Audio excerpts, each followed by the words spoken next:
Afghanistan's President Ashraf Ghani recently announced that his government would release 3 Taliban figures in an effort to have the insurgents free an American and an Australian who were held captive since 2016. Joining me now to talk more about it is our foreign affairs expert Lisa Daftari, joining me via Skype from Los Angeles. Lisa, the American and the Aussie have been held captive for 3 years. Do we even know what kind of health they're in?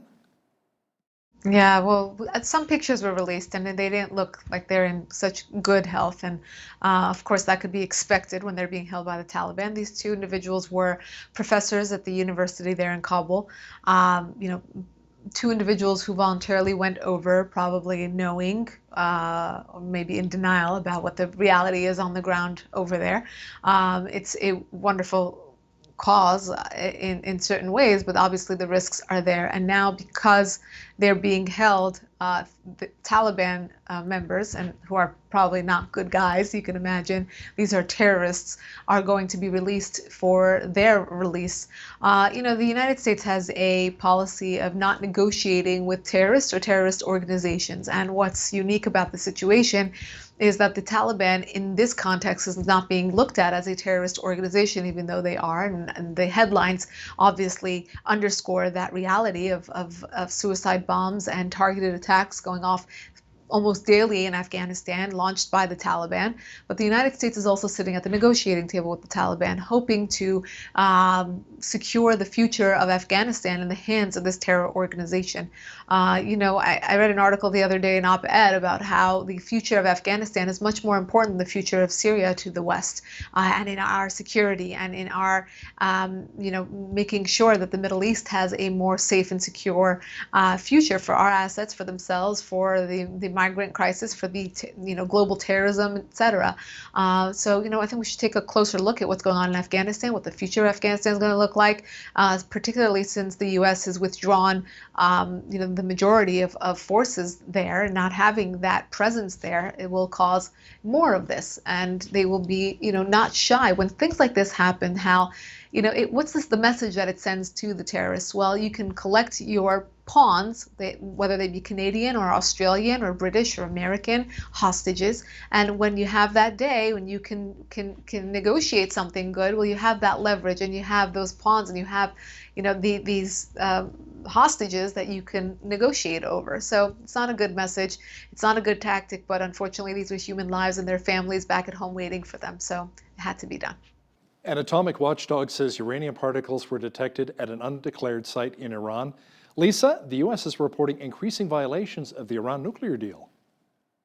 Right. So these watchdog groups coming out with reports, whether it's the UN or other independent groups that are putting out reports saying that the Iranian regime has been in further violation of the Iran nuclear deal. It's no surprise, right?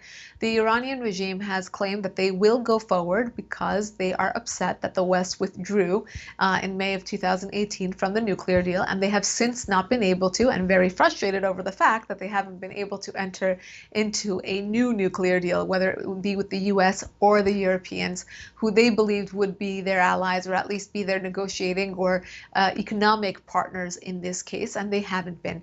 So the Iranian regime is extremely frustrated, and how do they take out their frustration? Well, they march on and they chest thump and do whatever they can to get the attention of the global community. So these reports, nothing new here. We knew that they started putting gas in the centrifuges again at Fardo being the location of the weapons plant that was specifically mentioned in the nuclear deal. So this is really sticking it to the West and saying, look, we're going to go forward with this because you guys didn't want to enter into a deal with us. A new report says recent bombings in Syria's main Kurdish city killed 6 civilians, and U.S. forces are ramping up firepower in Syria to counter new threats. Tell me more about that. Right. Again, not surprising when we withdraw or at least make it known that our presence will be diminished in Syria. Of course, is going to be further violence and maybe increased violence, right? So let's look back at 2014 and the years before that, even 2011 when the Syrian civil war began. The reason why groups like ISIS and other terrorist groups, in fact, were able to gain that momentum was because of the political vacuum that was created there. So you have groups with money and influence who are able to take over these areas by force, by might, by power, by setting up kitchens and schools and by holding guns to people's heads. And that is exactly what happens when we create or it becomes created, these political, safe havens for these jihadi groups. I mean, will ISIS grow again overnight? Well, maybe not to the momentum that they had in 2014, but can they grow overnight? Yes, they can grow. They can continue to grow, and they have been continuing to grow, whether it be in Syria and Iraq, in the Sinai Peninsula, in the Philippines, etc. So, I mean, that's really the message here, is that political vacuum will give rise over and over again to insurgencies, whether it be ISIS or any other brand, they will grow. The Times of Israel is reporting the U.S. President Donald Trump now has the Islamic State's new chief in his crosshairs following the death of the jihadist's former leader, Abu Bakr al-Baghdadi. Right, so it seems like Donald Trump is on a roll here, not only taking out al-Baghdadi, taking out his successor, and now taking out or wanting or claiming that they will go after his new successor that was appointed. And we have groups all over the world, in this African continent, in the Middle East, ISIS offshoots that are pledging allegiance to this new leader. So he is the recognized successor to al-Baghdadi. Now Donald Trump is vowed to go after him.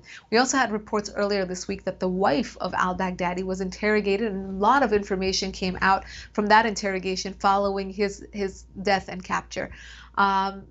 This is the war on terror, Hal, right? So we've taken our eyes off of ISIS and off of global terrorism for a little bit, especially here in the United States. And I know in Canada you have your share of domestic kind of controversies that have really taken over people's concept of what news is. So, we have the same thing here in the United States, and we haven't been as focused as on what's going on around the world. But these are important stories, and the fact that the U.S. is recommitting itself to fighting these jihadists is an important development.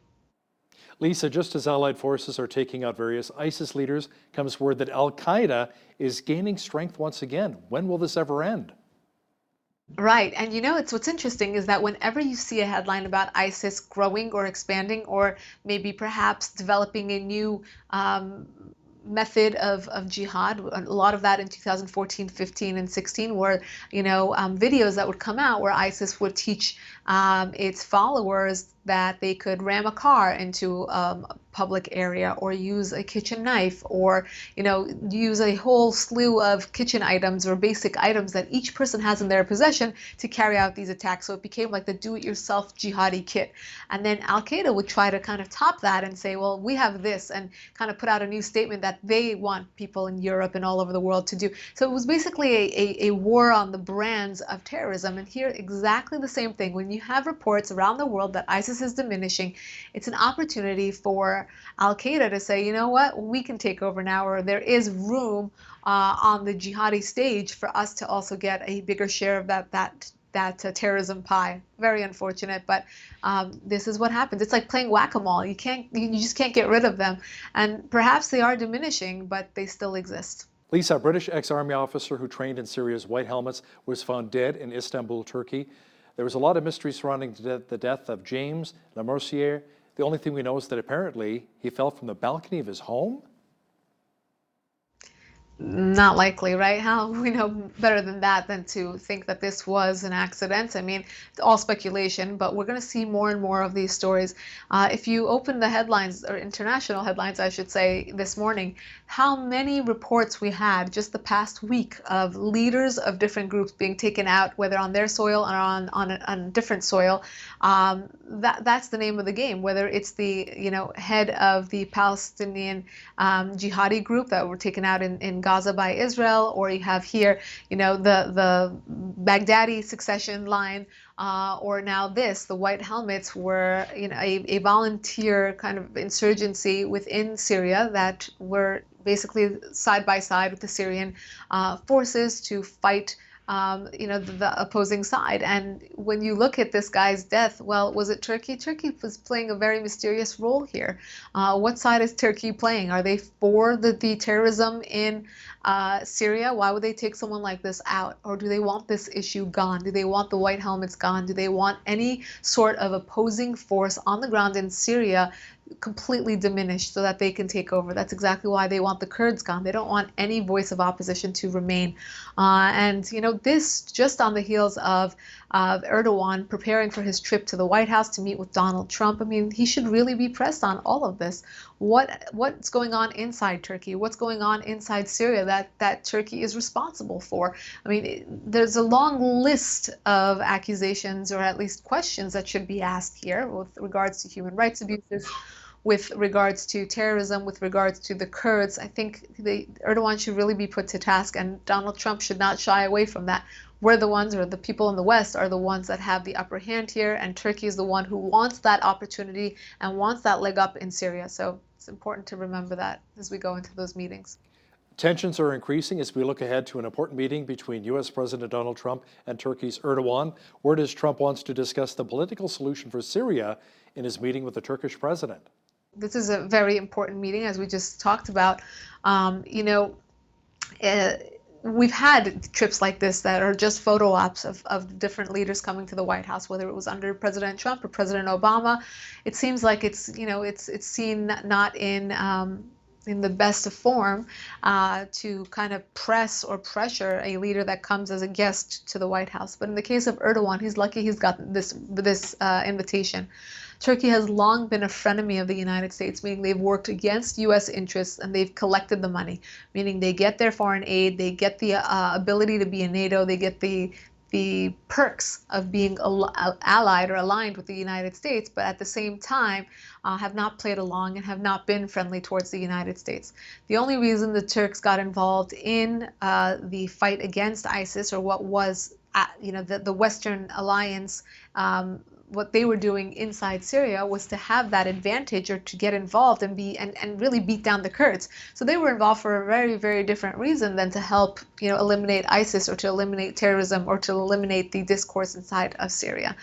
Going into these meetings, I think Donald Trump needs to really recognize that the opportunity is there to really pressure Erdogan if he's coming to the negotiating table, or at least to have some sort of reset with the United States. Then that reset should be based on different pretense, and the pretense there being that they need to play along, and the Turks can't be, marching to their own agenda in the Middle East when they are still trying to be aligned with the United States and the Western allies.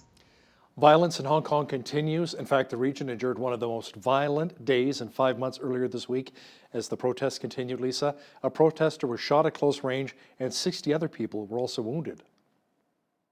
Right. Now we're seeing some more of the violence coming out in Hong Kong. How we talked a lot about the protests since its initial start, from the beginnings of, the initial moments, I should say.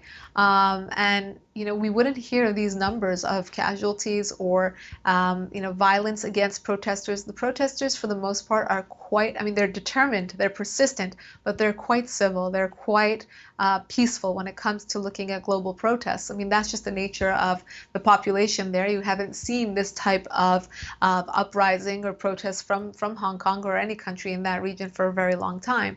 But now that they have